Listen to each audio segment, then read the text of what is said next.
like 90 seconds, so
all right, good evening, everyone. Thank you for coming to the May 27th, 2026 Downers Grove Public Library Board of Library Trustees meeting. I hereby call our meeting to order. We'll begin with the Pledge of Allegiance. I pledge allegiance to the flag of the United States of America and to the republic for which it stands, one nation, under God, indivisible, with liberty and justice for all. Can we call the roll, please? Yes. Can everyone hear me? By the way, I'm not hearing myself super well. Yeah? Louder? Can we? Who has control of the volume? We know someone that does. Well, Louder. had a guy. Is there a button on your mic stand? That's Oh. muted. I Oh, think. No. I'm too scared to push it though. So. One moment. Oh, here he comes, Jen. Hold on. Somebody was Thank listening. you. but I'll know for next time.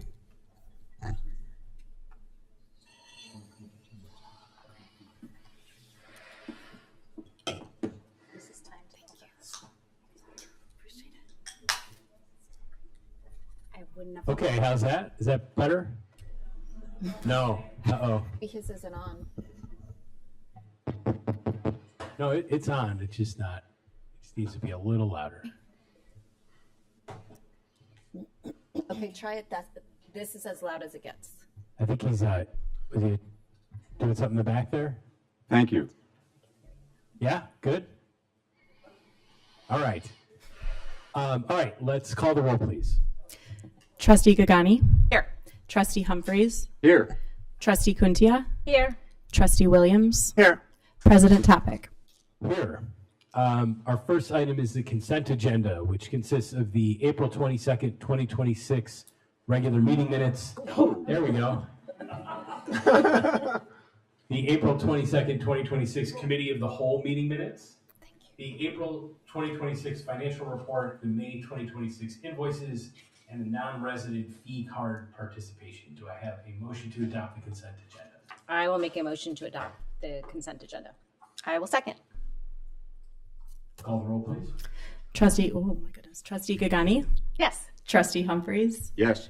Trustee Kuntia. Yes. Trustee Williams. Yes. President Topic. Yes. Next up is public comment. As some may know, Trustee Humphreys, this will be his final meeting with us after 30 plus years on the Downers Grove Public Library Board.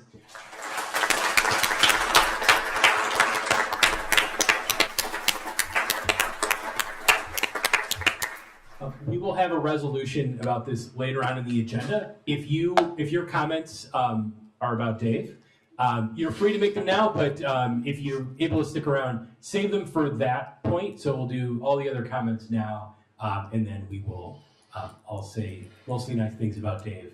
All nice things about Dave one at a time. I'll be gone by then. We've got a full house, so always appreciate that. I'm going to ask you to keep the comments to 3 minutes, please, if you can. And with that, the floor is open for whoever would like to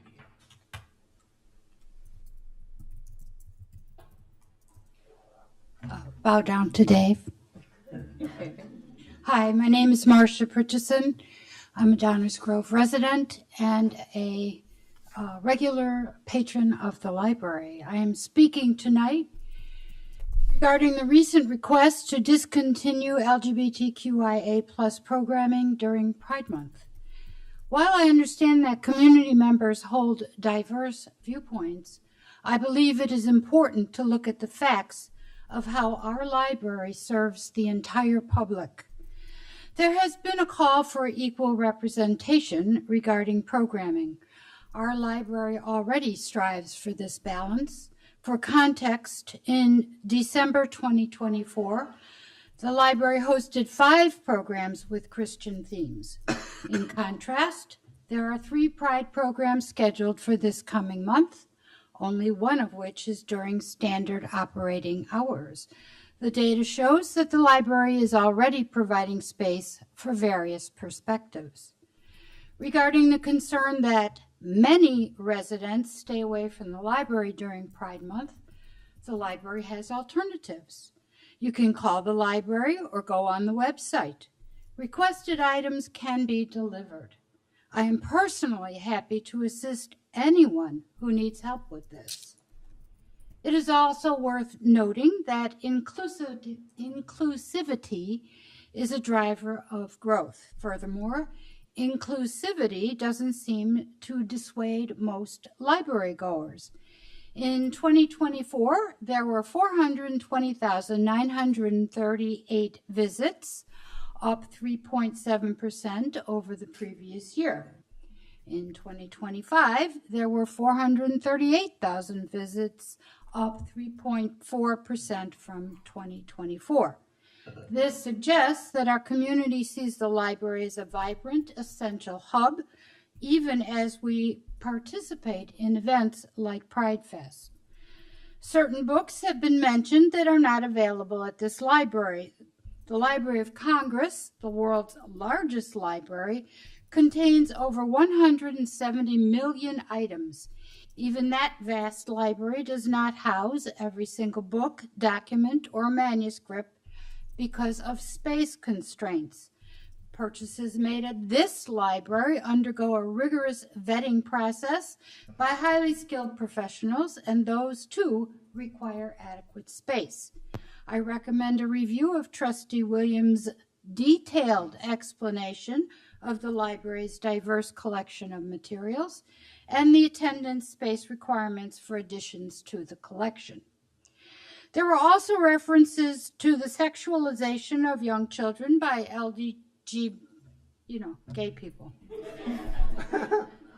The inference is that LGBTQIA people are inherently predatory. For some perspective, 80% of all convicted sex offenders in this country are heterosexual. Additionally, according to the National Institute of Health, there is no evidence or credible data supporting a link between being transgender and sexualizing children. There have also been concerns raised about book selections and the safety of our children's department. Our collection is curated by skilled professionals who follow a rigorous vetting process based on space and community needs, as Trustee Williams has detailed previously. While my research determined that last May and June's Storytime topics included birthdays, jungle, and dinosaurs, this issue led me to meet with the Children's Department librarians to ascertain what this June's Storytime selections would be. I have a master's in education, so I reviewed approximately 20 age-appropriate books that have been selected for Storytime for June 2026. I did not find a single one that mentioned gender identity, sexual orientation, or even sex, for that matter. If someone would like Christian or other themed books, actually for any age group, the librarians will curate a collection designed to meet the specified criteria. I'm almost done. Yeah, get it. It should be noted that an adult must attend Storytime with each child. There have been no complaints about the Pride Month Storytime books from a single adult ever. Finally, our character as a community is measured by how we treat one another. While some marginalize others based on their differences, those who demonstrate good character understand that everyone deserves dignity and respect rather than exclusion. True viewpoint discrimination would be to remove the existence of one group to satisfy another. I ask you to continue to provide a safe, welcoming space for everyone, and that you also continue the library's wonderful, wide-ranging programming, including Pride Fest activities. Thank you. Thank you.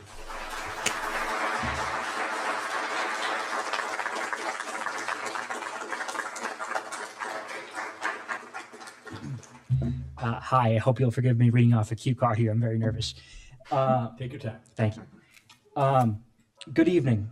I'm a card holder here at the public library, and as someone who makes frequent use of the programming and checks out books on a regular basis, I think it's safe to say I'm very invested in the future of the library. So as we approach June, I wanted to say, as someone who is not LGBTQ himself, but who has friends and family who are, the library's continued support of Pride Month means a lot to me. I think it's really wonderful that what you've cultivated here, that people are not afraid to be themselves within the library's walls, that people feel accepted within the library's walls. And going forward, it is my hope that the library continues its good work. Thank you all for your time. Good evening. Thank you.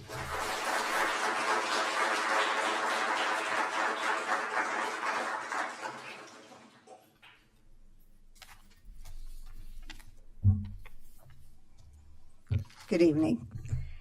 Eileen Briner, and I'm a resident. With next month being June, the library will be promoting Pride events.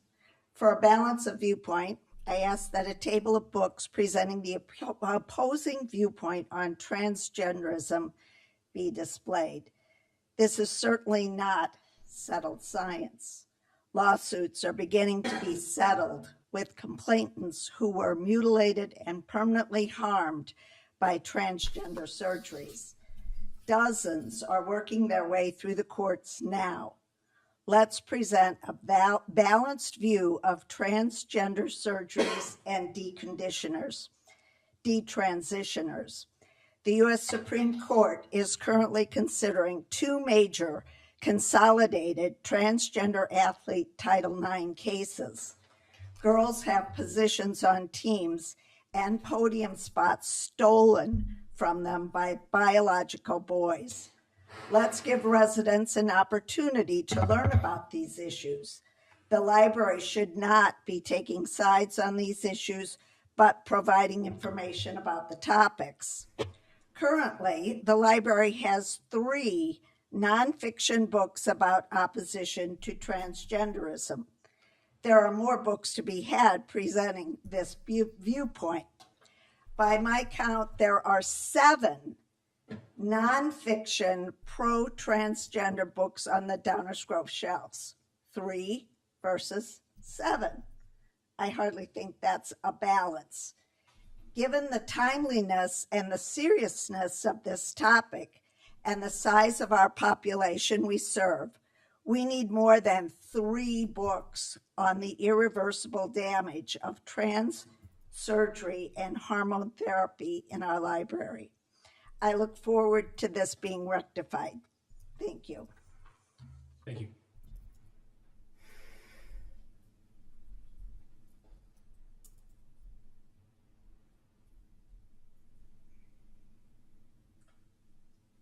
I was not planning on giving a public comment, but after that I must.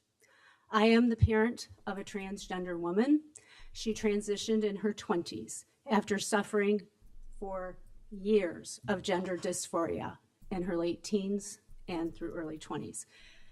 Before she began her transition, she had to meet with many psychologists and psychologists, and this started to happen when she lived in all places, Louisiana, and she began her transition when she lived in Kentucky.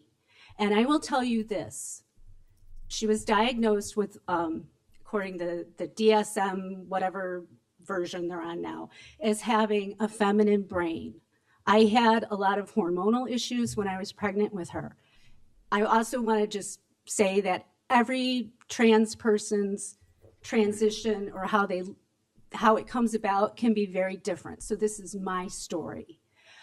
But when she started taking the medication that reduces the testosterone and just started with an estrogen patch, she went from a non-functioning, suicidal, psychological mess to someone who could actually hold down a job.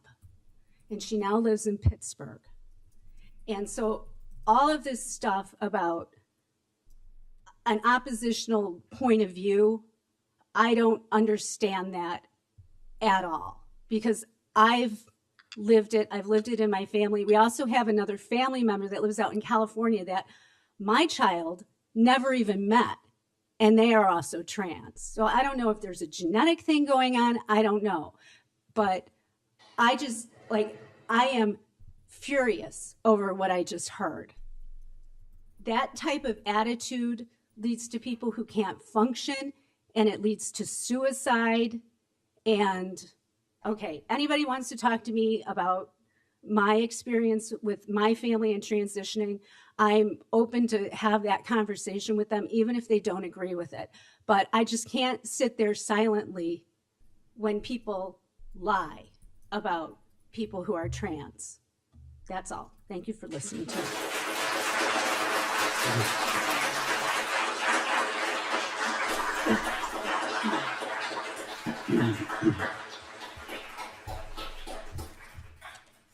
Good evening. My name is Robin Tryloff, a longtime Downers Grove resident and proud patron of our library. And I already had some comments about Dave written in my remarks, so sorry if I go ahead and do that now. Tonight I want to begin with something simple and important: gratitude. Gratitude for this library, for its staff, for its leadership, and for the board members, new and returning, who have stepped up to serve our community. I especially want to welcome our new library director. Your willingness to lead this institution that is so important to us is deeply appreciated, and I hope you already feel the strength of support that so many of us in this room carry for you. Next, I want to express my boundless gratitude to Dave Humphreys. Tonight, we celebrate your 30-year service to the library. I have watched you quietly, calmly, professionally, respectfully, and lovingly shepherd our public library as it has become the vital community heartbeat and treasure it is today. There's an old saying about honored leaders as they depart, and I feel it applies to you today, quote, "You leave behind more than you take with you," close quote. That is the true mark of a champion, Dave, and I know I speak for our community at large when I say how much I will miss you in this role. Our library has always been a place where people of all ages, backgrounds, and identities can learn, explore, and feel a sense of belonging. That is not a political statement. That is the mission of a public library. At the last library board of trustees meeting, some sought to have Pride Month activities excluded from library programming. In response, I want to be clear. Library Pride events are about inclusion, not ideology. They are about visibility, safety, the simple truth that LGBTQ plus members of our community, children, teens, adults, families, deserve to see themselves reflected in the world around them. They deserve joy. They deserve stories. They deserve community. Hate has no place here. Not in this library, not in this village, not in the conversations we have with one another. Disagreement is a part of civic life. Dehumanization is not. I'm grateful to this board for upholding the library's commitment to inclusion, intellectual freedom, and respect for all patrons. These values are not new. They are the foundation on which this institution has stood for generations. To our new director, thank you for stepping into this role at a time when leadership requires both courage and compassion. You have both. And you have a community behind you that believes in the work you are here to do. To the board, I thank you for continuing to ensure that our library remains a place where everyone feels welcome. And to those who oppose Pride programming, I hope you will remember that our neighbors are not our enemies. Our diversity is not a threat. And our library is strongest when it reflects the full, beautiful spectrum of the people it serves. Gratefully and sincerely, thank you, board and staff.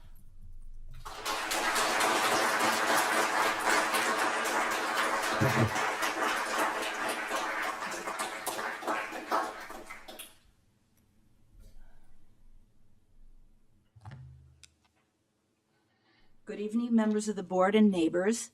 My name is Nancy Green, and I'm a resident of Downers Grove, and this is the very first time that I am speaking to the board, the very first time that I'm at a board meeting, but I thought I better get my views out. I have served as an educator in the western suburbs for over 35 years, working closely with at-risk youth. Decades in the classroom and working with families have taught me that every single person thrives when they feel safe, seen, and valued. And I'm standing here tonight to firmly condemn all forms of discrimination, harassment, and violence against members of the LGBTQ plus community. These vulnerable populations deserve our fierce protection and empathy, not hostility. I am an advocate for the Pride Month that the library and the village are putting together. And I'm also here to express my strong support to the library board in your vital mission. A library must be a sanctuary for free thought. I'm completely opposed to censorship and the standardizing of what our community can read. No one has the right to decide which books belong on our shelves based on a personal bias. It is a direct attack on intellectual freedom, and no one has a right to dictate what I can choose to read. I support our LGBTQ community, and I validate their lived experiences, and I stand with this library in keeping our doors and our books open to everyone. Thank you very much for your time and for your service to our community.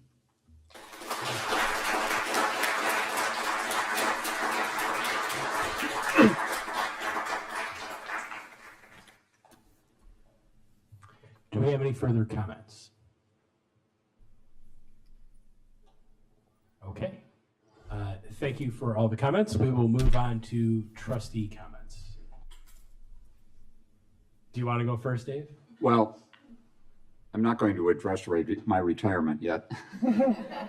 I just want to, from the bottom of my heart and my intellectual beliefs, thank you, all of you, for being here today. We may disagree, but we need to respect each other's beliefs. And I think everyone in the room knows where I am, and I thank you. Thank you. David?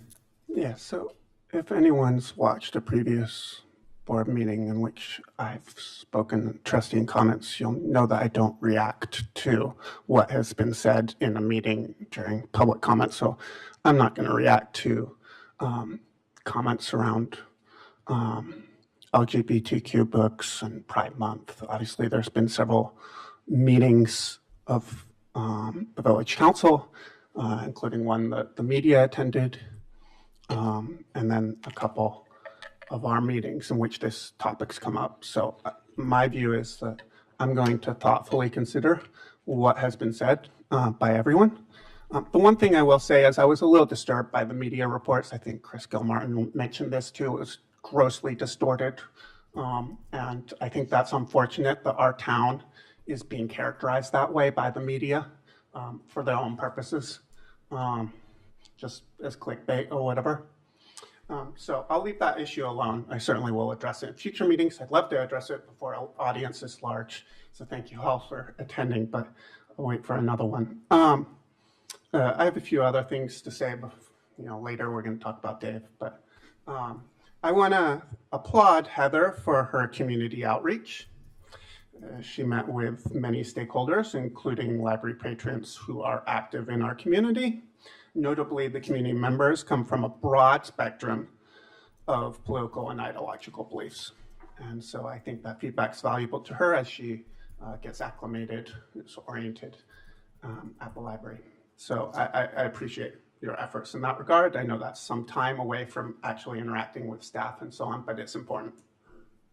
Second thing, I'd also like to welcome Jessica and Megan to the library board. I look forward to collaborating with both of you. And you are joining during a critical transformative stage. I assure you that your board service will be enriching. I also want to warn you that you'll need to have a thick skin. So prepare for that. Jen's trustee handbook is fabulous, wonderful, and will be a useful resource to both of you during your onboarding process. So you leverage that. And lastly, I'd like to clarify something important. We serve the whole community, the whole community. We listen to everyone, including those who disagree with our decisions and those who raise cultural or issues, which I do not believe. I mean, this was my thesis when I was applying to be a trustee and going through the interview process. I don't believe those cultural war issues are going to disappear anytime soon. So we're going to be discussing this for 10 years or whatever. So we need to discuss it amongst each other. And part of that is between, I have a certain power relationship with the audience here, but me reaching out to all of you and listening. We consider and respect the views of all community members. For example, I make deliberate effort to explain points of agreement and disagreement with those who challenge us. And I've communicated those things in both public and private interactions. I think Eileen, for example, could attest to that. I trust that our new library board will continue to proactively reach out to all members of our community, as well as our new library director.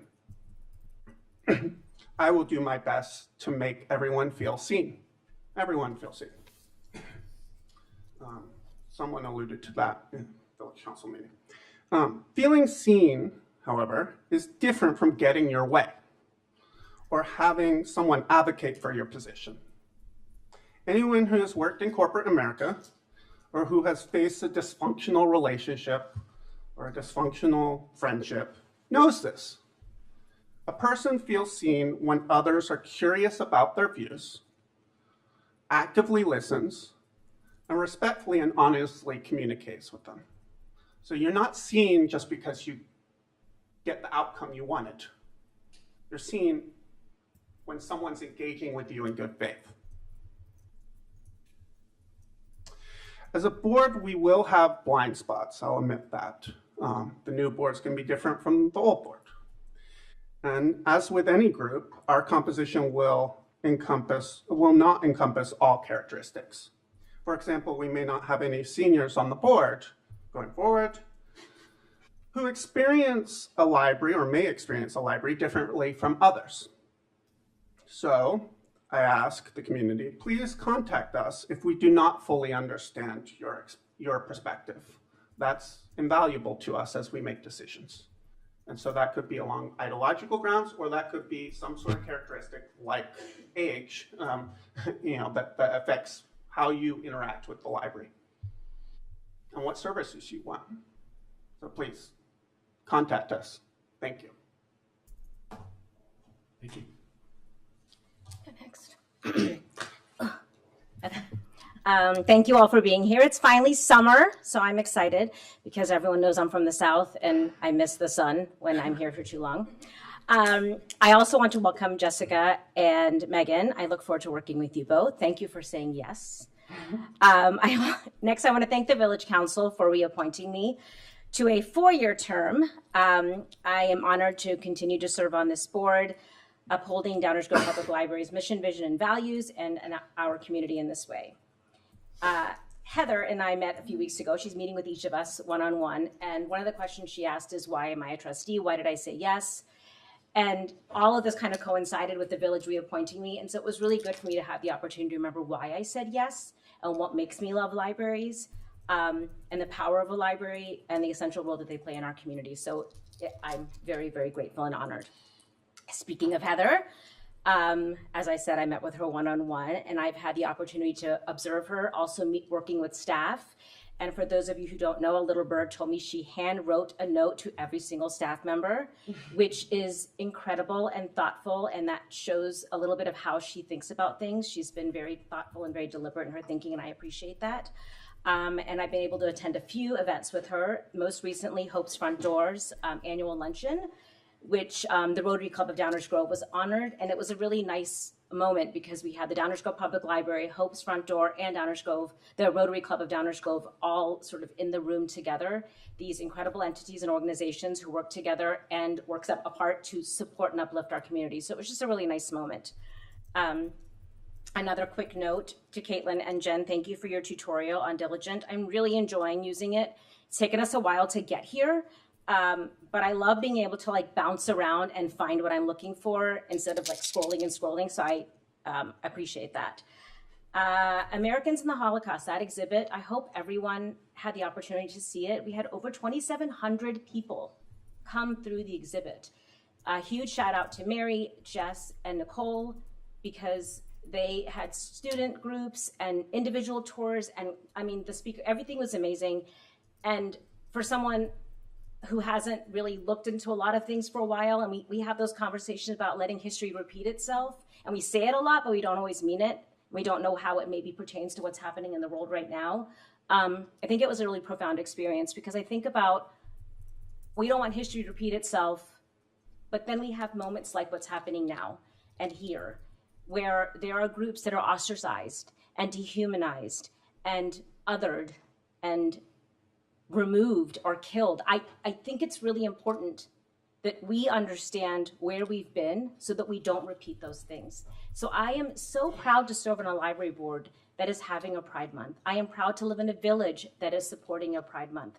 I am grateful that we are doing those things because those are the things that make us not dehumanize others, that make everyone realize we are a part of one world. We are part, and everyone is going to be different, right? That's okay.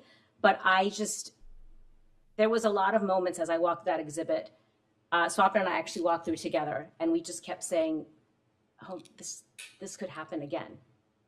This is happening again. People are speaking in these words again. I just think it's an important reminder that we don't want to go back. I also want to say, when we talk about Pride Month, that there is a whole book that you all get in your mail, but plus the website of other things that the library is doing this month.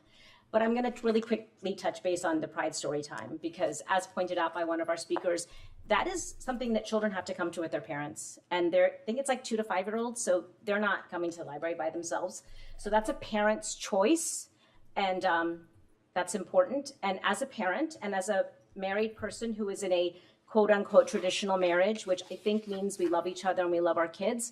But for anyone who maybe wants it to be, I am a woman married to a man and we have 2 children.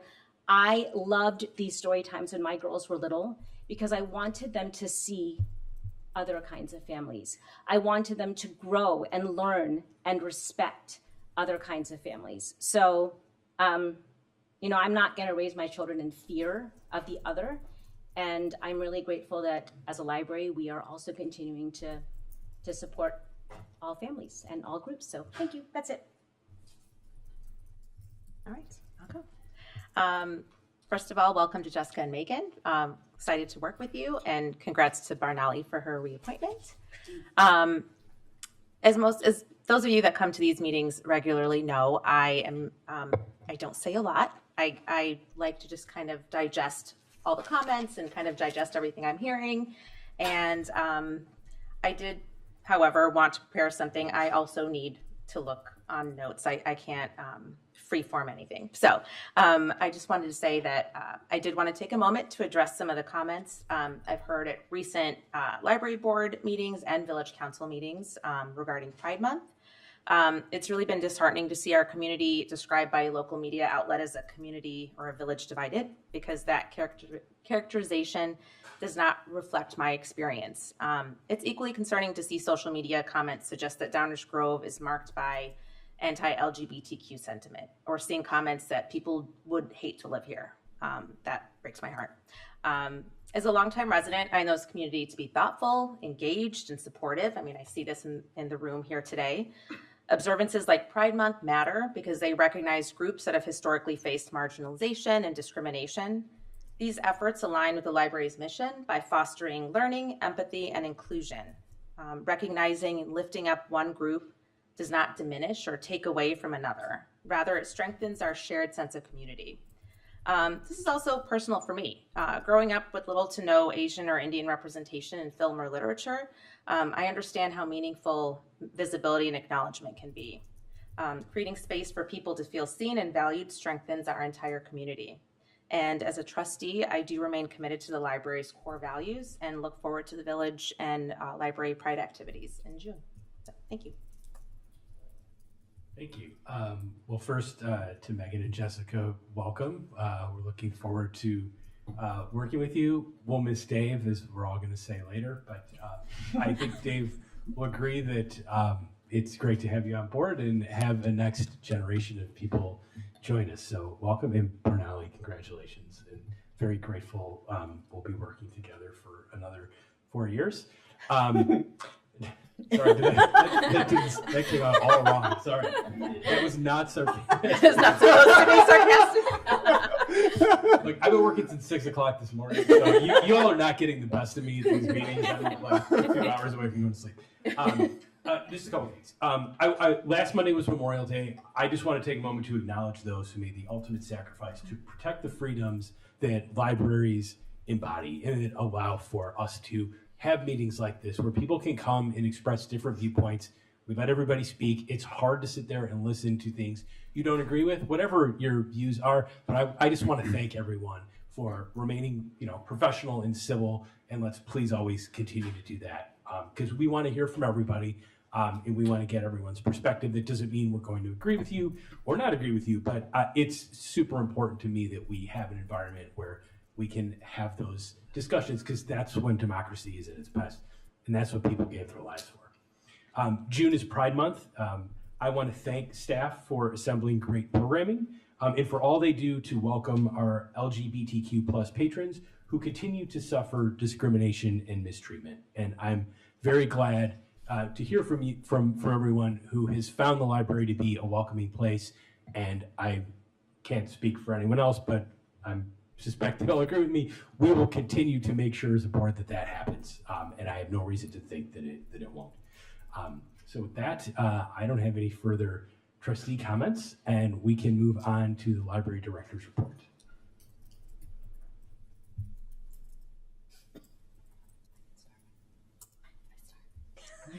Okay, welcome everyone. I'm Heather Marie Montilla, for those of you who I have not yet had the privilege to meet, and I'm the relatively newish library director.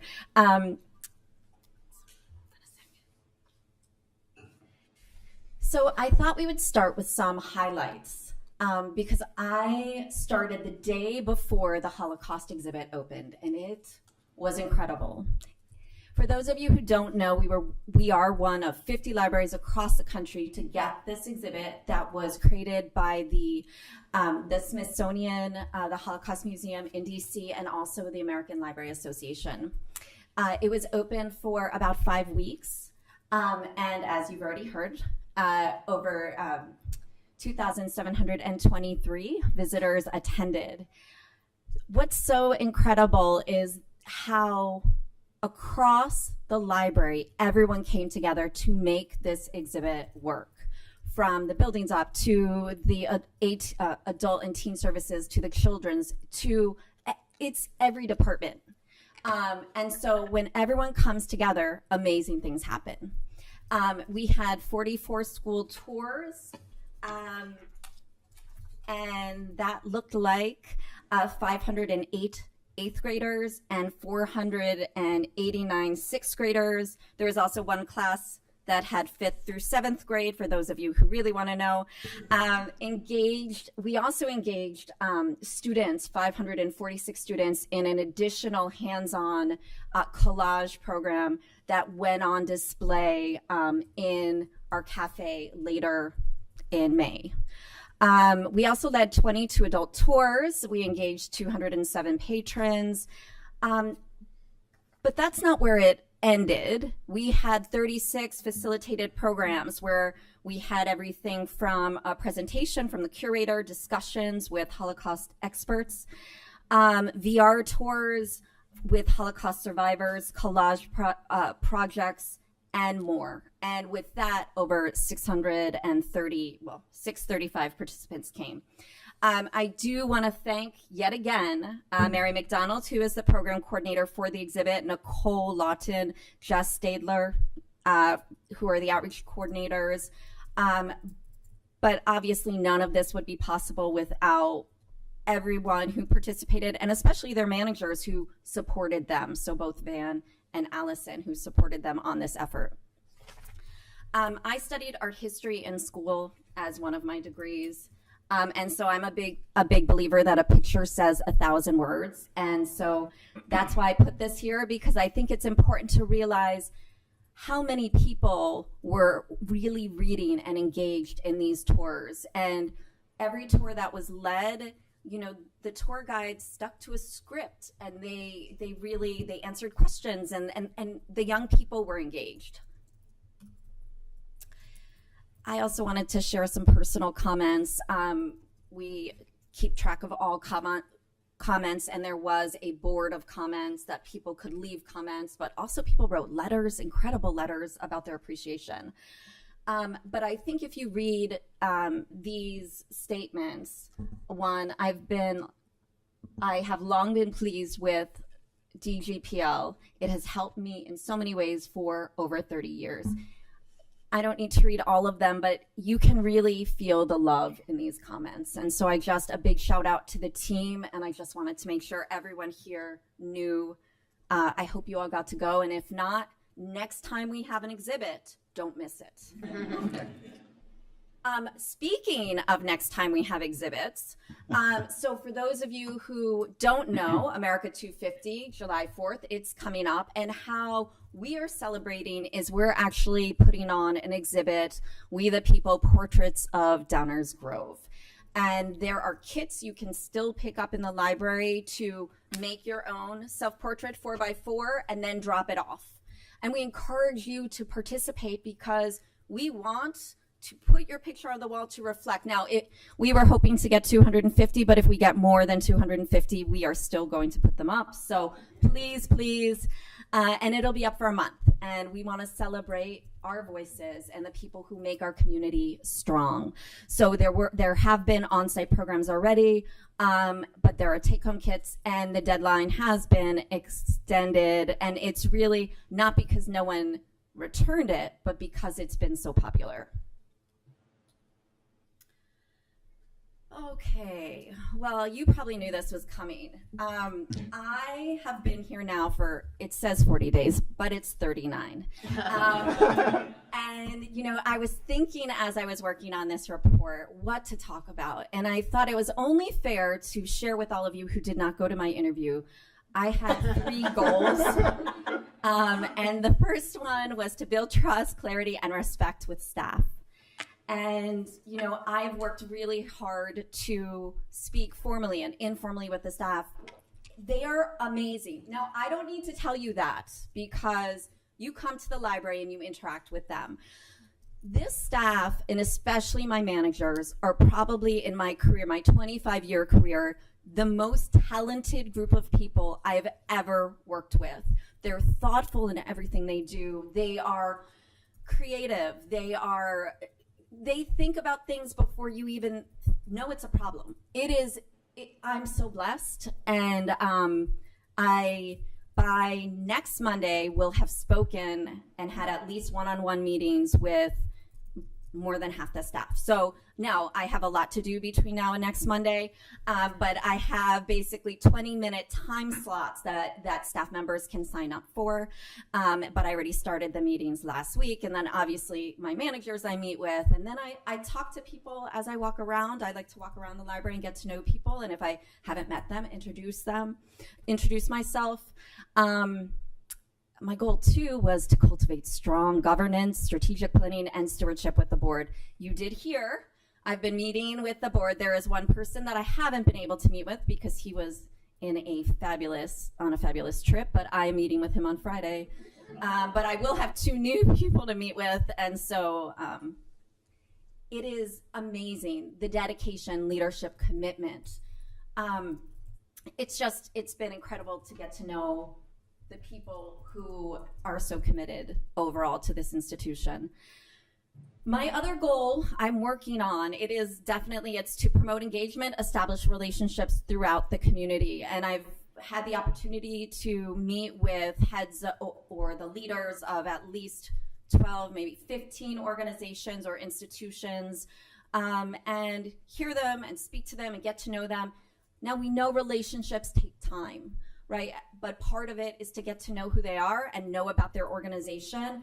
And then hopefully, and many of them are telling me about the amazing partnership we already have, because my managers and my predecessor, who's with us as well, have already built such amazing relationships. Well, so what does this mean? Why am I telling you this? It is to tell you that it is my conclusion from all of this work that this library is an exceptional place. It's an exceptional place. And I know you're thinking, we knew that. You didn't have to tell us. And yes, I know you know that. But I also wanted to share with you, and this might be a little harder to read. So I like to talk and get to know people. I am like a nerd when it comes to data. So IMLS, if you don't know what it is, it's the most important funding agency of museums and libraries in the country. It's called the Institute of Museum and Library Services. They basically take our data that we give to the state through a report called IPLAR, and then they help us to benchmark against other libraries, the same population size, throughout the state and also throughout the nation. And going back to this idea that this place is exceptional, you can see that our circulation, and this is 2023 because all of this analysis takes a minute, you can see that we had more than 1 million circ. The other thing I want you to note as we look at this is that when you look at the population category of 50,000 to 99,000, right? What's really interesting, as you all know, is we're kind of on the low end, right? We're close to 50,000, but yet we are more than double the average. We are exceptional. When I met with Julie, the former director, before we met, what she said to me, just be ready. We're extra. and I looked at this and I said, how can I not present this? How can I not share with you all how exceptional, how extra we are in a good way? I also, in terms of children's circ, once again, pretty exciting, 440,000, and you see the average of the 50,000 to 99 is 155,000. Lucky you'll be hearing from the head of children's in a second, who is absolutely amazing. Programs offered. Here we're looking at, we have, in 2023, it said we had 1,123. Now, sometimes some of these numbers are not 100% perfect, and we've tried to understand that, but I think this is okay. Yes. And so you can see once again, we are doing really well above where our benchmarks are. In attendance, once again, above where our benchmarks are. So when we think of how special we are, how unique we are trying the best we can to really consider how to serve everyone, how we can work hard to be inclusive and serve all members of the community. It's one of the reasons why I feel so proud to be here. Yes, we're extra, but it's also that we champion and defend the freedom of speech, freedom to read, and the freedom to publish, as promised under the First Amendment right. And that means to everyone. It just doesn't mean to some people, and it certainly includes LGBTQIA+. We provide and serve through programs, services, and materials. And that's my profession. That is what I must do. That is the oath we basically take on as librarians. So I am honored to be here, and I'm honored to be able to lead this amazing institution that is extra. I feel very lucky, and I'm lucky to be here and get to know all of you. Thank you.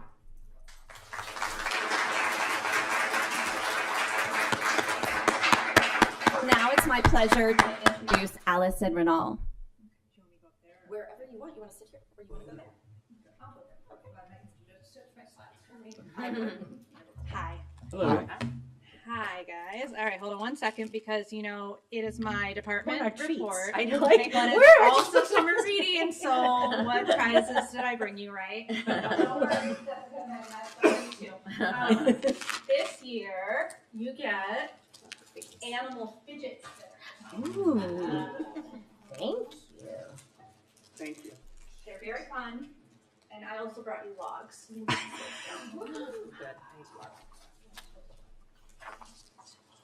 Okay, so happy summer reading because summer reading has officially started, and that's what I'm going to talk about first. It started on May 18th. Our theme this year is Plant a Seed, Read. So if you have not yet been to the library since May 18th, please make sure you come by and see all the amazing decorations on the first floor and the second floor. The staff do an absolutely fabulous job, especially really, diving into that theme. So it's just absolutely beautiful. Like I said, the program has already started. It actually goes until August 9th. It's a little bit longer than it normally is, just like last year, because District 58 does go to school, is starting school like a week later, not 2 weeks later like they did last year, but a week later. So we extended the program a little bit to make sure that we have that going on. Similar to previous years, we have 4 clubs, so we cover all of the ages. If you are in Downers Grove, there's a club for you. We have our Read to Me program, which is for birth through entering kindergarten, Readers, which is entering 1st grade through entering 8th grade, Teen, which is entering 7th through entering 12th. There is overlap there because as a middle schooler, you get to choose which one you want to do. And then our adult program for all of our adults, 18 of us. All of these logs are available now. We have been busy visiting all of the schools in Downers Grove or dropping off materials at all of Downers Grove. I believe we have 258 schools left, Henry Puffer and Fairmount, which I get to go to those actually. I'm very excited. And then we've been dropping off at St. Joe's. We visited St. Mary's. We visited DG Christian, and we are working on getting stuff to Avery Coonley as well. We've gotten some of them. They're coming tomorrow for a field trip. So, we get the logs to everybody who needs them, as well as dropping off at all of our daycare and preschool partners. We also have an additional program that we do just for our daycares and preschools that we visit during the summer where they can read together as a classroom and then get prizes as a classroom too. So that's always very excited. We had about 500 students throughout Downers Grove participate in that last year. And so we're really anticipating similar numbers for that again. Let's see. As you may remember from previous years, during the program has started, but prize pickup doesn't start until June 8th. And what's really important and exciting about prize pickup is that most of the prize pickup is actually run by volunteers, and not just any volunteers, our young volunteers. So they're entering 6th grade through entering 12th grade can volunteer at the library. This year we have 104 volunteers, and they will be the ones most likely if you visit to get your prizes either at the adult and teen desk or at the kids' desk downstairs. And something very exciting this year too is that our circulation department is offering them volunteer opportunities, and so they are also going to be able to do things like feed the sorter and look for pick list items and things like that. So we're really excited about these opportunities that we can give our kids here in Downers Grove. We also have a ton of stuff going on in the children's department. We have our big scavenger hunt that we do every summer, alphabet based, and we have quizzes and other fun passive things that kids can come in and do during the summer, as well as a ton of programs. We have programs based on the theme. I believe there's a program just about dirt at some point, which is very exciting. As Heather mentioned, we are also doing a variety of different programs for the 250th anniversary. We are doing everything from a Happy Birthday America party to we're doing American Girl doll tea parties. So little throwback for some moms and kids for that one. I personally had a doll myself, very excited for that. And then just a lot of other really great stuff going on this summer. We are going to end the summer with another summer bash on July 31st. We did that last year at El Sierra School. This year it's going to be at Kingsley School because El Sierra is getting some construction done. Last year we had a lot of people from the community show up for that. It's just kind of an end of summer sort of way to hang out, get your prizes if you want to, and spend time with the library. We also have several sponsors for that. Andy's Custard gives us ice cream that we give away to the kids at the event, and a lot of other fun stuff as well. Our partnership with the Downers Grove 58 PTA is continuing as well. We give them the space so that they can do their math club prizes. They get to do that 3 times during the summer. So we have a lot of kids from 58 who come in and get their summer reading prizes and their 58 math club prizes at the same time too. Their last pickup date is actually the 10th and the 11th, the 2 days after the program officially ends, but they're going to be able to still come and get all their prizes on those days. We'll hold it for them. So, so that is some of just the really great stuff we have going on about summer reading. But I was going to talk to you guys a little bit about the children's department in general. So, I was going to start with programs and services. I kind of divided my speech into our different important access or service areas, and 2025 was another really amazing year for programming in the kids' room. So we did I got my total numbers over here. We did 1,136 programs in the children's department in 2025. Now, I will tell you, as I think I've said before, this is programs put on by the children's department. And as the children's department, we do programs for adults, we do programs for teens, and we do programs for children. So when you look at just the stats that say how many kids programs there are, that's usually referring 0 through 12, but we cover the whole spectrum. And we had 22,971 attendees at just our in-house programs last year, which is up by about a little, almost 3,000 from the previous year. And then we also had 12,543 outreach programs. That's things we're doing out in the community. And then 18,175 participants in our various passive and self-directed programs throughout the library. So this is when you come in and you do a craft. This is when you are using the hub, or when you are, just dropping into when we have indoor recess or something like that set up. So just a lot of opportunities. Our goal is to really make the children's department a place that people can come and just be. And we really think that we are able to accomplish that through all the great stuff that we do. We also have had a huge year in just attendance. We average around 20,000 visits every month. I did a report of the last 13 months before I came in tonight. And, we had from April 1st of last year through April 30th this year, the library as a whole had 478,154 visitors, and 300,107 of them came into the kids' room. So that's about 63% of people who come into the library also visit the kids' room. They are there all the time. During the summer, we fully expect to be pretty busy from about 9 to about 7, and then our population starts going to bed. But there are still people in there up until 9 o'clock. So. And then this year has really been great as well. We already have hit 554 programs this year with 22,862 attendees. That some of that is also because, as Heather mentioned, the Americans in the Holocaust tour, that was a split and joint effort between the Children's Department and the Adult and Teen Services Department. Jessica and Nicole worked really, really hard with District 58 and some of our other local schools to get their students in to see this opportunity. And my entire department participated in either leading tours, and then in addition to leading tours, we also had videos that they watched during when they're not in the tour itself, as well as, again, that collage project that they were working on. So it was this really coordinated dance that was just amazing, and I'm super proud of the staff to be able to do that. So those numbers are very high, and that is part of that too, because those numbers are in there. I also wanted to highlight the hub. Remember, this is our maker kind of science STEM space that we have in the children's department, is in the room that used to be called the STEM room. It's specifically for 2nd through 8th graders. Anybody who is going to be a 2nd grader next year now can go in it this summer as well. This is kind of our little elementary school age thing that's kids can do in the library. We have a lot of stuff in the back for our littles, and so this is for them. We have done 13 months of programming in there as well, and we have had around 953 kids sign up to be in there. And that's the ones who actually came and signed up to us. We know there's some that probably just have gone in there and not come up to us, but we've gotten so much great feedback. Our staff have been really having a great time coming up with the activities. Sharon Reiswitz, our technology coordinator, helps kind of get everything set up each month.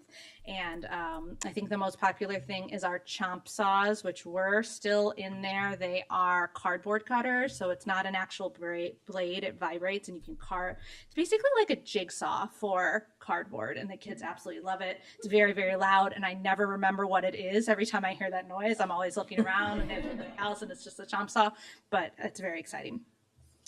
Let's see. We've had a couple really cool different programs this year. We're partnering with Mr. Ian in the Building Operations Department, and we have a Build It with Mr. Ian program about once a quarter now. Very exciting. They have made a little bookends. They made cars. They have some stuff planned this summer. So we're just trying to work with other departments and kind of really expand the type of things that we can offer. And then we also have been trying to do more and more evening programming. This is something we've been able to build slowly. With our budget this year, we were able to add a desk clerk, somebody that can help run our desk in the afternoons and early evenings so that we can do more evening programming. So what we've been doing is trying to take a lot of our elementary school programming and running it twice. So we do it at 4 and then we do it again at 6. And so far that we have started to get a good little following for that, and we hope to be adding more of that in the future. That's based on patron feedback. We've always done some programming in the evening, but we had a request for that really specialized kind of stuff that we've been doing in the afternoons. So that is going really well as well. And then I'm going to move on to access. I wanted to give you an update on the student library card program. We are up to 5,254 students in that program. We anticipate probably another 500 or so will be added this summer when we get all the data for the incoming kindergartners and anybody else from 58 who has transferred in. We are also currently working on our educator card. I have all the data. It's in with SWAN right now, and that's about 450 educators who work for District 58 who will be getting library cards that they can then use with their students in the classroom. And then as far as our department in general, we have gotten several new exciting little furniture facelifts this summer or this spring. You might notice that some of the furniture looks very fancy and new, but it's actually not new. I got a lot of it reupholstered, which was more cost effective, especially with how expensive everything is right now. So if you come in and see some very cool, brightly colored chairs, they are the same old purple chairs. They just have different colors on them now. So we've gotten a lot of really positive feedback about that. We also added a new sectional couch to our baby play area. This is an extremely popular area, and we got a little bit sturdier of a couch for the grown-ups soon. It kind of acts as a place for the grown-ups to sit, as well as like a corral to keep the babies in one place, which, they move, they're fast. Really great having them there as well. And then we are also, in the next week or so, going to be unveiling our new wind tunnel. It is something, if you've ever been to a children's museum, it's very cool. You have to come check it out. Basically, it's a big fan and a tube, and kids get to put scarves in it, and they blow up in the air, and it's going to be a really big hit. We're really excited to be premiering that this summer as well. We've also been making some collection changes. Our early chapter book collection has officially premiered. It is in the beginning of the fiction section. This is chapter books typically for around kindergarten and the 3rd grade, but you know, reading is a continuum. Different kids learn at different rates. And so it's basically for when you're finished in the beginner reader section, but maybe you're not quite ready to do the 300-page, you know, junior novels yet. So there's a lot of really great stuff there, easy to browse, easy for kids of all reading levels to find. And then we are also working on enhancing and making additions to our world language collection, as well as moving our Braille collection from our nonfiction section over into our fiction section to be more accessible. I touched on outreach a little bit already, but I did, you know, one of our focus areas is outreach. And, you know, we had another great year. We saw 12,543 kids in 2025.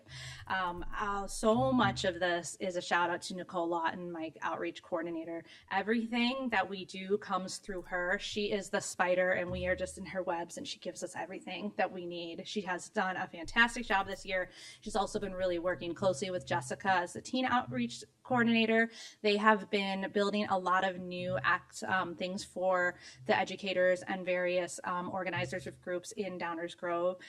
We had a new teacher request form, and we had 57 teacher requests this year, and we filled 1,466 items. And so this is where any educator in Downers Grove or works at Downers Grove School, you put in a request for topics, materials, whatever they want. We will pull the items for them. We will get them for them, and then we give them to them at the school, and they come pick them up. So that's super great if you are trying to do a book report or a group reading, or if you just need a whole bunch of books for an independent research project. So that is up from, we only had 27 requests last year. So she is she's getting close to doubling it. Actually, I think it's slightly more than doubling it. So we're super excited about that.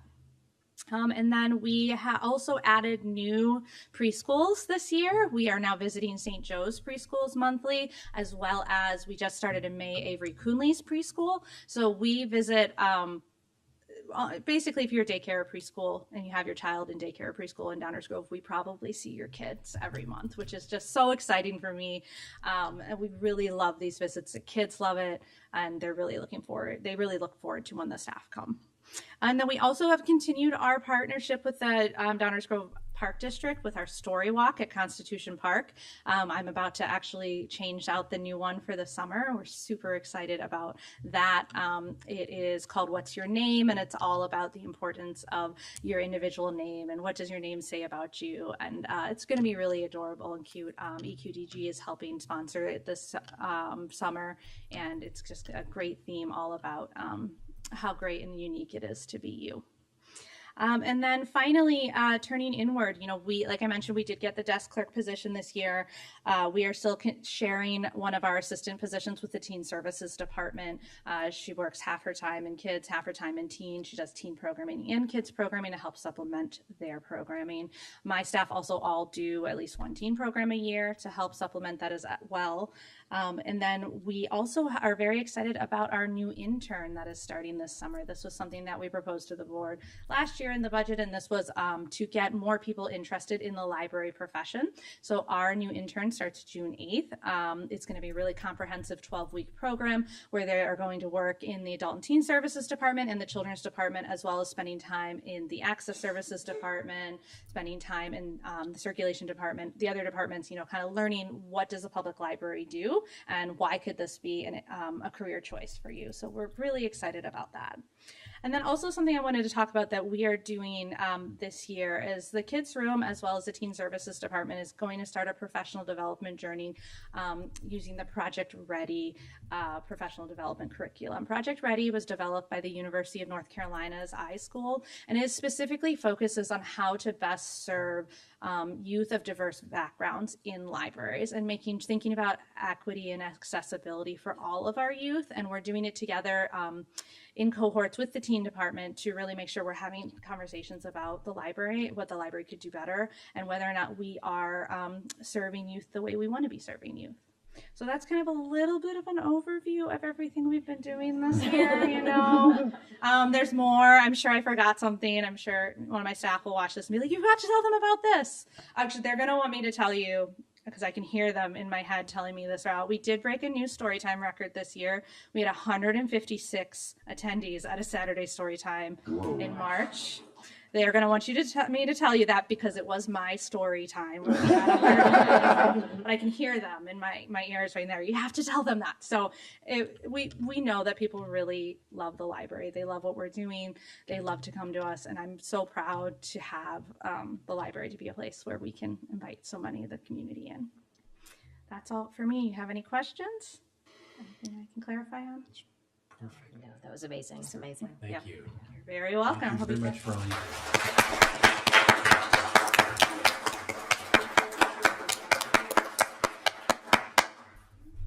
Okay, that moves us to item 8 on the agenda, new business, and item 8A is the fiscal year 2027 salary schedule. Heather, you want to just kind of give us an overview and then we'll go from there? I do. So the salary schedule is basically, if you are looking at the board packet, it defines the various grades and the minimum, the first quartile, the midpoint, the third quartile, and the maximum people can earn at the library. And every year in May, the board of directors basically reviews and takes the director's recommendation into consideration as they consider what we're recommending to move forward as we budget, because budgeting for us is a process that begins now, and this is the first step. So basically, trustees, typically, historically, we have always used HR Source as our guide. HR Source, though, this year is recommending a 2.1% salary increase. And given many things, including, I guess, even personally, I'm going to speak personally, when I go to the gas pump, it is, well, it's $4.79 or $4.80, but last week was over $5. And knowing how expensive groceries are, I think a 2.1 salary increase might not be the best responsible choice. So what we've done in the administrative office is we considered other things for you to consider as you're making this decision. Because what we do want to do is be a good steward of taxpayer dollars, but we also want to make sure that we keep our amazing staff. And so it's this balance. So what we did, and Jen worked on this with us, as did Caitlin, is we looked up other sources and what other people were saying. And so the Senior Citizens League was recommending a COLA of 3.3. The Bureau of Labor Statistics was saying 3.1. Last year, the salary schedule increased by 2.5%. So conservatively, we were recommending 2.5%. Very good. Anyone have any questions? No? Can I get a motion to approve item 8A, the FY 2027 salary schedule? I will make a motion to approve the salary schedule as presented. I will second. Can we call the roll, please? Unless anything anyone want to discuss before we vote? Okay. Trustee Gagani? Yes. Trustee Humphreys? Yes. Trustee Kuntia? Yes. Trustee Williams? Yes. President Topik? Yes. Okay, I'm just getting used to the new diligent board software thing here, so give me 1 second. I think that takes us to item 8B, very special resolution. Am I right? Yes. All right. Dave. Who's that? Let's, why don't we start with let me read the resolution and then see if we can get someone to move for it, Dave. And then the second, and then, and let's do that. I'm going to try to follow Robert's rules as you've taught me as closely as I can. And then we will open it up to public comment. We will all have some comments and then we will vote. But I'll begin by reading the resolution, if that's okay with everyone. Resolution number 2026-1, a resolution of appreciation and recognition of trustee David Humphreys for his more than 32 years of service to the Downers Grove Public Library Board and community. Whereas David Humphreys, a trustee of the Downers Grove Public Library, served on the board for more than 32 years, providing steadfast leadership, strategic vision, and unwavering dedication to the library and its community. And whereas throughout his tenure, David Humphreys has contributed significantly to the library's high level of performance and stellar reputation through its leadership in the community, commitment to literacy and intellectual freedom, equitable access to information and resources, and lifelong learning for all residents. And whereas he has played a critical role in supporting the professional growth and development of the library and staff through changing times in periods of transition and adversity. And whereas his insightful and reflective leadership, integrity, and tireless advocacy have had a positive impact on the library community, including patrons, staff, fellow trustees, and generations of community members. Therefore, be it resolved that the Board of Library Trustees recognizes with sincere gratitude the exceptional service, dedication, and enduring contributions of David Humphreys to the mission and success of the Downers Grove Public Library, and extends its sincere appreciation and congratulations to him upon his retirement from the Board of Library Trustees. Do I have a motion to approve this resolution? I'll make a motion to approve this resolution. I will take the privilege of seconding, actually. Perfect. Even though it is not customary, Dave. I'm going to do it anyway. With that, let me start by opening it up to the public, if anyone has any comments on this resolution.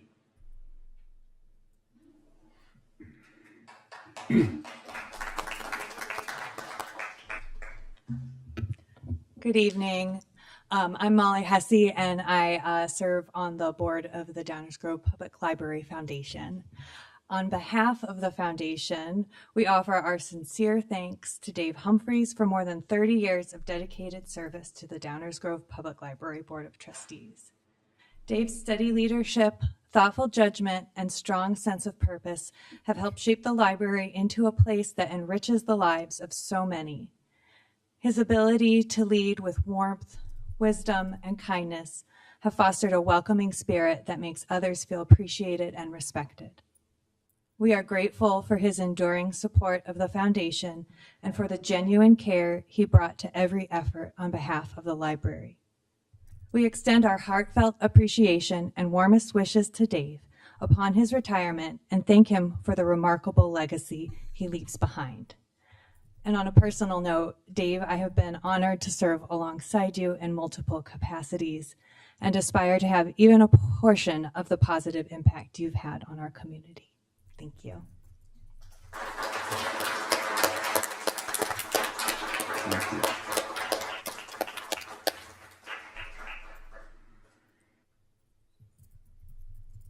Hello, Carissa Doherty, ex-trustee.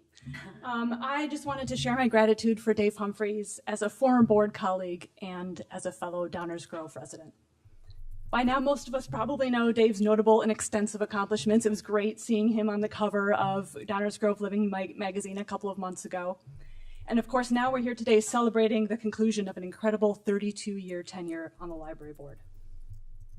I just wanted to take a few minutes to highlight some of the things that might go undocumented in the annals of history. Some things that are uniquely Dave, but wouldn't necessarily be recorded in the board minutes. Things that we all really know about him and are worth bringing attention to here at his last meeting as an acknowledgement for his long-standing leadership.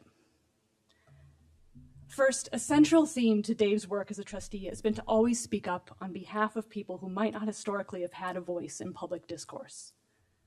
He's been a particularly strong advocate and ally for the LGBTQ community, helping our library make our library a welcoming, safe, and inclusive place for everyone. And one thing I especially appreciate about Dave in this regard is his ability to take in and absorb all of the challenges this community and others have faced and to somehow turn them into a quiet optimism and hope for the future. It's something I know I'm trying to learn to do. Another thing I know we can always count on Dave for is to express his appreciation for the library staff and administration. Whether through his obsessive perusal of Discovery's newsletter or through personal conversations with staff, He truly notices all of the programs and services and events and the usually thankless behind-the-scenes work that the DGPL staff do to make this a 5-star library. That kind of noticing is important, and part of what has made him a supportive, standout trustee and member of our community. Finally, one thing that may not be listed on his CV, but something that Dave will certainly always be associated with, in my mind at least, is his incredibly deep and comprehensive recall of library goings-on, particularly the inner workings, history, and evolution of the DGPL budget. If anyone here has not attended a library budget discussion, it is truly a thing to behold. The man remembers everything. And sure, I may have squirmed a bit during those hours-long meetings when he waxed poetic about past tax levies, the EAV, and library fund balances. But the thing that makes all of this uniquely Dave is his thoughtful consideration of different perspectives. His deep connections to the heart of the Downers Grove community, his ability to tie together the rich past of the library and its strategic future, and his ability to think out loud to help us understand the why behind his decisions. Now, in reading this tonight and after hearing trustee comments, I'm realizing that maybe some of these qualities are not so much uniquely Dave. They are in fact reflected in all of your ongoing work, and this is truly a testament to Robin's statement earlier about a true leader leaving behind more than they take.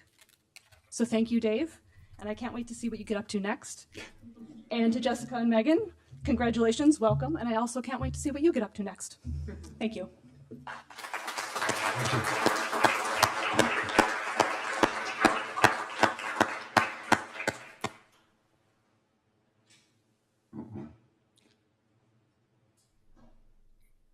Hello, I'm Debbie Anderson Phillips, a board member with EQDG. And on behalf of the EQDG board, I would like to congratulate our fellow board member, EQDG board member Dave, on all of your years of service to the library and to our community. Job well done. And we certainly hope you won't be leaving our board because we need you. Thank you, Dave. I'm not going anywhere. Do we have any other comments? Okay, who would like to begin? Nathan? Sure. So I'm not as eloquent as many of the speakers, but I have two components to what I'd like to share about Dave. The first is my own observations, and then the second component is the comments that I received from various former trustees and former library directors. So I'll share both. I'll start with my observations. I admire Dave for his dedication to the library, its mission and purpose. Dave is particularly adept at explaining the context in which library board decisions are made. He often links historical and procedural elements to present actions. He is thoughtful and deliberate, and he often reminds us that about the board's limited role in overseeing the library director, setting policies, and approving a strategic plan. In other words, he sees his role as enabling others to shine. Dave consistently exhibits his core values that others alluded to, such as inclusivity, kindness, and grace. He sees the best in people, even those who may perceive themselves as his adversaries. He treats people with respect, especially those with whom he disagrees. He is effusive in his enthusiasm for the library, its staff, its patrons, its artwork, especially the Choluli. Okay. He embraces and amplifies our community through his public service. In short, Dave Humphreys, notwithstanding the spelling of his last name, is a singular man. Though we will miss him on the dais, he will remain an integral part of our community. Inevitably, on future library matters, I will seek his counsel. Others will too. One metaphor seems apt. Dave is a pillar of our community. Okay, that's me. Others. Former trustee Steve Daniels. Admittedly, I've only lived here since the middle of the pandemic, 2020. So I don't know some of these names, but they reached out to me after I solicited their input. Former trustee Steve Daniels aptly described Dave as a Mitch. Is that how you pronounce it? Mensch? Mensch? Who's Mitch? I'm not. Yeah, who's Mitch? Okay. Yiddish. I have yet to learn. Okay. And noted that such people are rare. Okay. And then Kim Stapleton just texted me yesterday, so bear with me. Okay. Dave is the consummate Downers Grove resident. I was so lucky to serve with him on the library board not too long ago. My few years pale in comparison to his long service. I plan to continue to see him out and about at Grove Fest and the annual Downers Grove Economic Development Luncheon. Dave, congratulations. Downers Grove is lucky to have you as a vibrant resident. All right, next person. One more trustee. Another former trustee, Susan Eblin, observed, Dave has served as a first-rate trustee. He works well with everyone, even when problematic issues arose. He tried to make sure that diverse opinions were heard, but kept the library's mission and reputation at the forefront. He is leaving the library board, but he truly cannot be replaced, for he is a historian of the board. DGPL will miss him. Okay, now 2 library directors. They tend to be a bit more verbose, so. Okay. Bookish, I suppose. Okay, Rick Ashton wrote, during my time as director of the library from 2011 to 2016, I always had great confidence in Dave's understanding and support, the extensive interior building renovation, the major technology upgrades, and the renewed emphasis on great service to the community all benefited from his strong interest and his wise counsel. The library and the community were made better because of his participation in all of these big decisions. The thousands of people served by the library owe him a loud and long thanks. In addition to his work on the library board, Dave's broader civic involvement made my job better. By sponsoring me as a new member of the Rotary Club, Dave helped me, a complete stranger to Downers Grove, meet and engage with many active people, leaders in the community. And his role in the annual Rotary Grove Fest identified and engaged the musical groups so important to the festival's success, made a permanent impression. It was a great honor to serve with Dave. All right, one more, and I think this is quite touching. So, Christopher Bowen, another former library director from longer ago.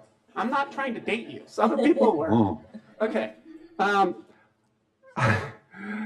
I was surprised to recall that Dave was appointed to the board around 1995, about 6 years into my tenure as library director from 1989, Taylor Swift album, through 2011.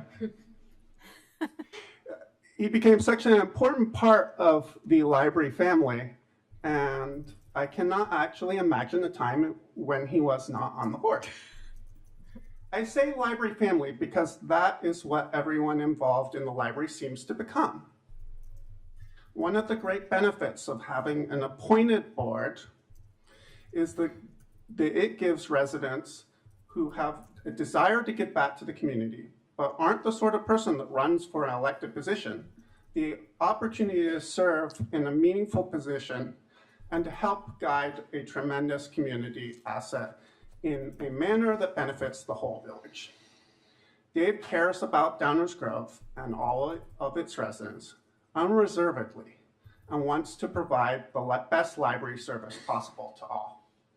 What makes Dave unique, however, is his great love and knowledge of the village of Downers Grove. Dave knows everyone, their parents, and often their grandparents. He knows the history, and more importantly, for a public servant, the social history of the village. He provides the board with the context behind so many issues, decisions, and events that have shaped the community he loves so much. An important function of the library trustee is to be a sounding board, providing advice on how the community might react to the library staff's ideas and the new library services or changes to old ones. Dave's knowledge of the community, combined with his willingness to look beyond his own personal interests, make him a terrific resource in this capacity. During my own time at DGPL, this was particularly important in making the decision in 1996 to do major expansion of the library building, selling the referendum to residents, and then designing and carrying out the building project completed in 1999. In addition, his support of me personally and the library in general during attempts to censor materials in the library collection in the 1990s was very much appreciated. And last but not least, Dave's enthusiasm and excitement about the library and the village is infectious. And he shares it with everyone with whom he comes into contact. Thank you, Dave.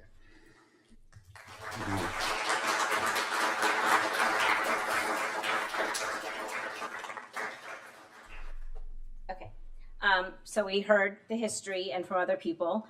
I'm going to tell you something a little bit more personal. You all know Dave is dedicated, loves the staff. One of the, his belief in the mission, vision, and values of the library is unmatched. But for me, Dave has served as a mentor.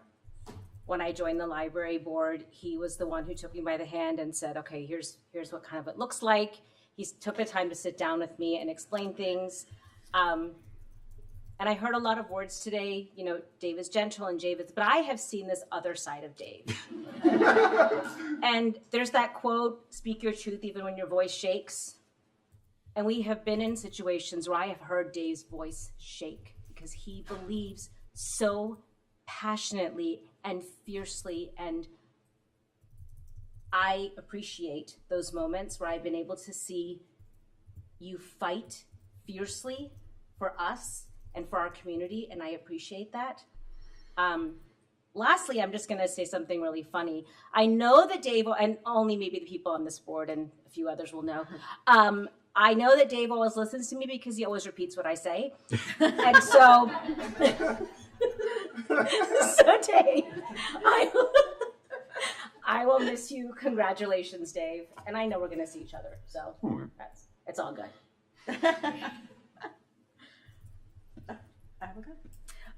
So I've had the pleasure of serving on the board with Dave for almost a decade.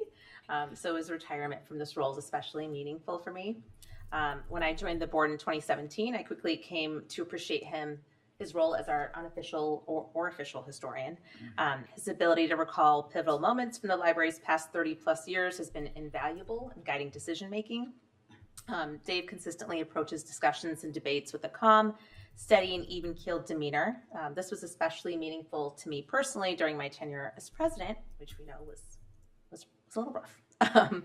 I'll miss him rolling into our meetings 3 minutes before the start, undoubtedly, rushing in from another leadership obligation. We survived virtual board meetings together during the pandemic, which, as you can imagine, was tricky because we know that Dave likes to raise his hand to speak, and that gets a little difficult virtually. But there is no doubt that even if we don't see Dave at these meetings, we'll continue to run into him throughout Downers Grove, at EQDG, Grove Fest, Rotary events, you name it. So thank you, Dave, for your mentorship, and I will absolutely miss looking over and seeing you to my right every month. So congratulations. Okay, Dave. I'm bracing myself here. Aristotle said that the essence of life is to serve others and do good. Dave, for over 30 years, you have served this library and you have done much good. Thank you for your years of service. Thank you for being a voice of calm resolve during challenging times. Thank you for being the library's greatest cheerleader. And thank you for your wisdom and patience with all of us. I've learned a lot from you. This is the first board I served on. You have been so welcoming and so supportive, and I'm just honored to have been able to at least catch the last couple of years of your great tenure on behalf of our community. So thank you, Dave. Before we vote, and Dave, you have a conflict, so you're going to have to recuse yourself from the vote. I will abstain. We have something to present to you, and then we will vote on the resolution, and then we will open the floor to you to make your comments. Does that work for you? Yes. Okay.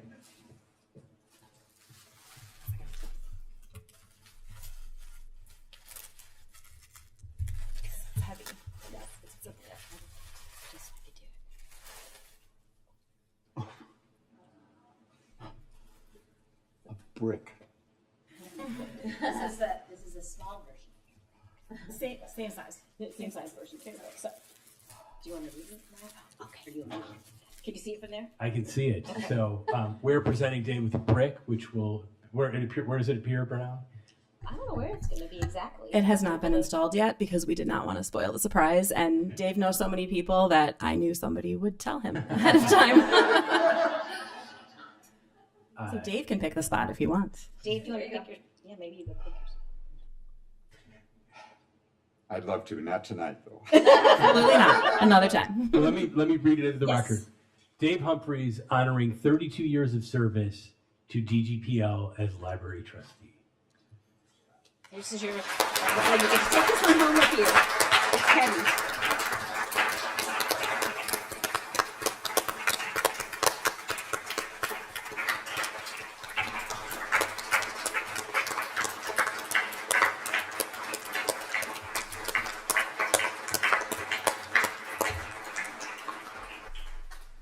Okay, let's vote on this resolution, and then we will. That's really good. Pretty comments. Can we call the roll, please? On this Sure. vote? Yes. Trustee Gagani? Yes. Trustee Humphreys? Abstain. Trustee Kuntia? Yes. Trustee Williams? Yes. President Topic? Resounding yes. Motion passes. Dave, thank you and congratulations, and we'd love to hear anything you have to say. Oh boy. People who know me know I'm talk pretty readily, but I'm having a little trouble getting started here tonight because of lots of wonderful reasons. To hear the words of Christopher Bowen and Rick Ashton, library directors from quite a few years ago, Julie Milovec, my colleagues, so many of you. I had to write down some thoughts because I knew I wouldn't be able to think by this point of the evening. And also many of you know that if I start ad-libbing, we'll be here till tomorrow morning. So a few miscellaneous thoughts and a couple of anecdotes about my life at the library and on the board. Most of you know that I've lived in Downers Grove all my life, so far. My mother was a reader, and when I was 7 or 8 years old, she was concerned that I wasn't reading a lot. I knew how to read, I just didn't do it. Outside of school, I guess. She talked to the children's librarian at the Downers Grove Public Library, the old Carnegie building. And yes, I'm old. Part of the reason I talk about history a lot is because I'm old. Another side point of getting old is you forget stuff. So those two things kind of conflict a little bit. But anyway, she talked to the children's librarian whose name was Ruth Menard. I will never forget that name because my mother asked her for help with me as a 7 or 8 year old kid. Ruth Menard quickly became a good friend of mine and started suggesting books for me. She got me hooked on a series of books about a group of barnyard animals. This isn't Animal Farm, by the way. That came later. A group of barnyard animals who socialized and led by Freddie the pig created a community. There were 26 titles in this series, and I think I read them all. Here's one. And just so you don't think I stole this from the library, it's clearly stamped withdrawn.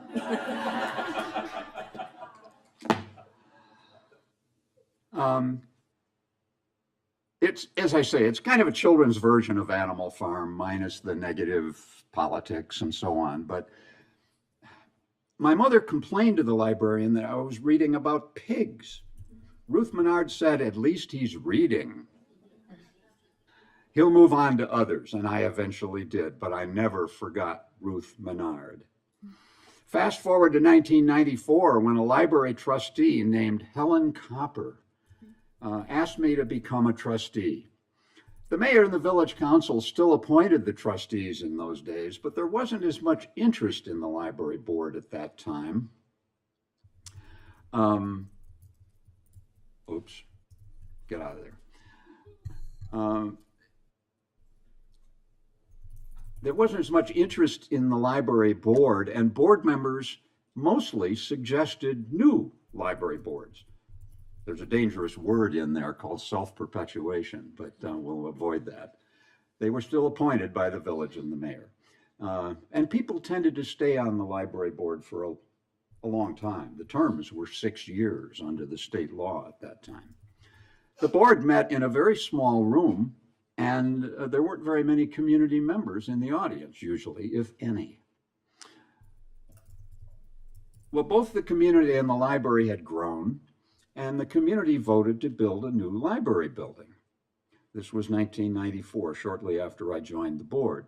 We eventually passed a building referendum and hired an architect. The initial sketches became drawings and showed a 2-story Curtis Street entrance lobby. The lobby screamed for a major piece of art. This was alluded to before, one of my legacies, perhaps. It just screamed for art. But the board didn't feel we should use tax money for artwork. Somebody suggested that we might raise a few $1,000s by selling engraved bricks. And they started a patio of engraved bricks contributed by members of the community. Well, the idea took off and raised way more than a few $1,000s. And it's still growing, and you can still contribute to it. Somebody suggested we, by the way, I bought 2 bricks at that time. I bought one in honor of my parents. The second brick I bought to honor my first librarian, Ruth Menard. There's that name again. Later, I urged the board to purchase a small blown glass vase by Dale Chihuly. That was alluded to earlier too, and I've talked about that a bit. But that wonderful piece of Chihuly glass still graces the library lobby area. And I urge the library to do that with some of the contributions from the bricks. That art collection has expanded immensely, also supported by the Public Library Foundation. And it is the only public art collection in Downers Grove, the only public art collection in Downers Grove. Well, several major building renovations and 4 library directors later, Chris Bowen, Rick Ashton, Julie Milovec, and now Heather Murray, I'm still here. Why? Because in the early years, because I was willing to be reappointed. More recently, it was suggested, I suggested retiring, but other trustees and commissioners asked me to stay on and contribute to the institutional memory. I've learned to hate that term because, again, it makes me feel kind of old. There were several reasons. Either we had lost some board members and had to replace them because they moved out of town, or because we had a very new library director, or perhaps we had a library director who had announced her retirement and we had to search for a new one. But I firmly believe that we now, oh, by the way, we had a pandemic too, that I wasn't allowed to quit during the pandemic. I firmly believe now that we have an outstanding Board of Trustees, and I couldn't say that more strongly. With an excellent president as well, who's probably the newest trustee, among the newest trustees. Excuse me, Nathan. I can't count either. Well, the newest ones are sitting in the front row, or will be, but anyway, we also have a strong strategic plan for the near future. Time for new trustees, time for new blood. Our library is blessed to have very strong community support. It has been repeatedly shown by surveys and elections. We don't always agree on all details among ourselves and with the community. But we all love our library, and we use it. You've heard some of the numbers tonight from Allison and from others. More than 500,000 visited, or close to 500,000 visits a year. Well over 1 million circulation. Many more digital visits. I mean, that's a new. We didn't have any digital visits when I started this job. We used to have mostly books. Now we have online databases. We have maker spaces. You can even check out a sewing machine or a guitar pedal. The library of things, we call that, I think. But the library board governs. It does not operate the library. I often have said that my main job as a library trustee is to stay out of the way of the professional staff. Our staff has created a 5-star library. They serve the public every day. That's where the rubber meets the road. They greet the public every day. I salute them.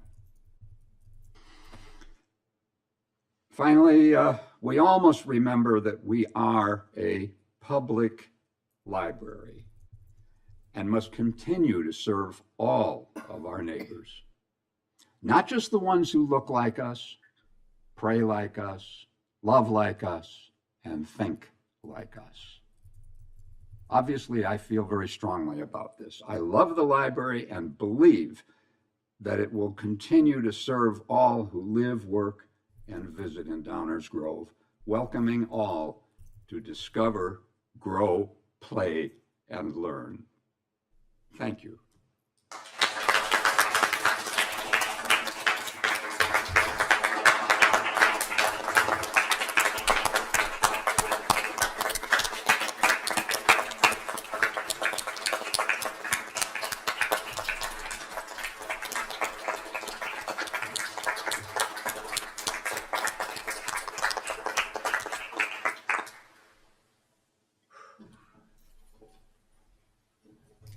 Dave, we have one last vote for you to take.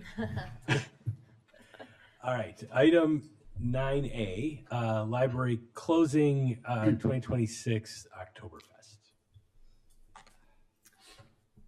Just to review, trustees, we presented to you a memo last in April, and it was basically outlining the thought of closing based on traffic. And we also said that we were going to, we asked for time to do a little more investigation. So since then, what we've learned is the dates that were online that we had found were incorrect. So it is again on Friday and Saturday. And since then, we've forged a partnership with the Education Foundation of Downers Grove, District 58, and we are now part of the Oktoberfest committee. And Allison and I are actually involved in their Kids Zone, which is their activities on Saturday, in planning some of the activities and talking to them even more about how it can be a true partnership and how the library can play a role. So some things, for example, that are in discussion is that we'll do story time on one of the side stages. We might have a dance party or bubble fest, or we are in communication, and Allison is obviously very involved, and we are having those conversations. We'll be basically a sponsor, and we'll also have a table out there. But one of the things we also learned as we looked even more closely is Saturday, we're really busy with kid stuff inside the library. And we had a huge attendance when we looked at the numbers in kids. And at 4 p.m., there were also lots of kids in the library. So we want to be open on Saturday. But our recommendation is tweaked a little bit, is that based on conversations we've had with the Oktoberfest committee, based on conversations we've had with staff about the evening of Oktoberfest, is our recommendation is to have the library close on Friday, September 18th at 5 p.m. Also 5 p.m. that the evening is the big headliner, and so that's also when lots of people from out of town come in, so it's also a lot more busy then. So that is our request, and we would ask for approval or any questions first. Anyone have any questions or comments? So just Friday night. Just Friday evening, yes. Thank you for looking into that, Yeah. and for also for you and Allison speaking directly Yeah. with them and seeing how we could maybe make that a better situation for everyone. I think it's a great partnership, and it makes I'm sorry if I may say, it No. makes a lot of sense because they're all our kids. I mean, this is District 58. I mean, this is where we should be. And I think it's really exciting that we're going to have a stronger relationship, even stronger. I mean, you've already heard everything the kids department does with D58, but the fact that we can even be involved and support the foundation for this is really amazing. I just think that this is another perfect example for my last meeting as a board member, to hear the library meeting the community where it is and joining and partnering with other groups in the community. That's happened with so many groups: Park District, District 58, Downtown Management, Rotary, EQDG, others. And this is another wonderful example of it. And tweaking, to use your word, to make it work for both sides. A beautiful example. And I hate to have my last motion here as a board member to be a motion to close the library. But it's also a motion to not close the library as the original plan was. So I move the motion as presented. Do we have a second? I'll second. Okay. Any further comments? I just want to thank all the work that went into this and thank our staff. I recognize that when it's busy around the library, like there's some inconveniences associated with that. I recognize that, but it really is great for our community to be part of this. So thank you, everyone. Thanks for the work on this. Can we call the roll? Trustee Gagani? Yes. Trustee Humphreys? Yes. Trustee Kuntia? Yes. Trustee Williams? Yes. President Topic? Yes. Motion passes. We have no executive session tonight. Our last item is the oath of office for our two new trustees. So if you would both come forward, we'll do them one at a time. But yeah, welcome. Thank you.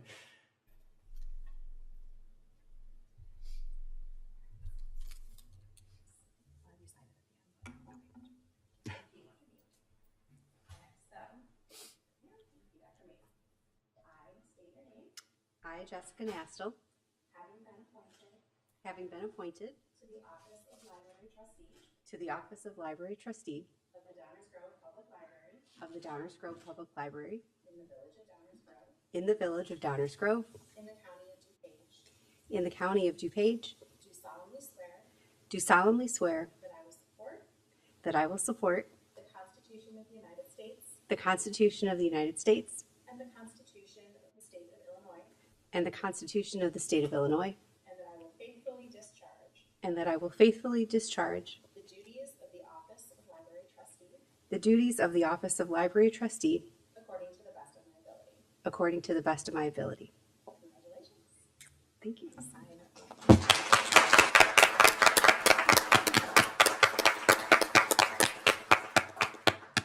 Thank you.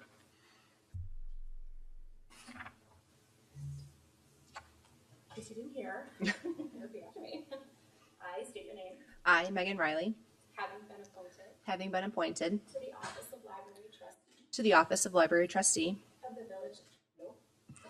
I didn't even read my of the Downers Grove Public Library of the Downers Grove Public Library in the village of Downers Grove in the village of Downers Grove in the county of DuPage. in the county of DuPage. Do solemnly swear Do solemnly swear that I will support that I will support the Constitution of the United States the Constitution of the United States and the Constitution of the State of Illinois, and the Constitution of the State of Illinois, and that I will faithfully discharge and I will faithfully discharge the duties of the office of library trustee the duties of the office of library trustee according to the best of my ability. according to the best of my ability. Congratulations. Thank you. That's good.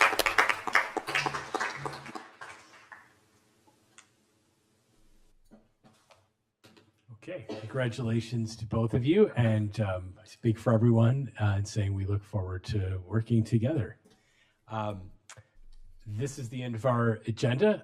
We'll have a little reception for Dave afterwards, so please everyone stick around. And with that, I hereby adjourn our meeting. Thank you.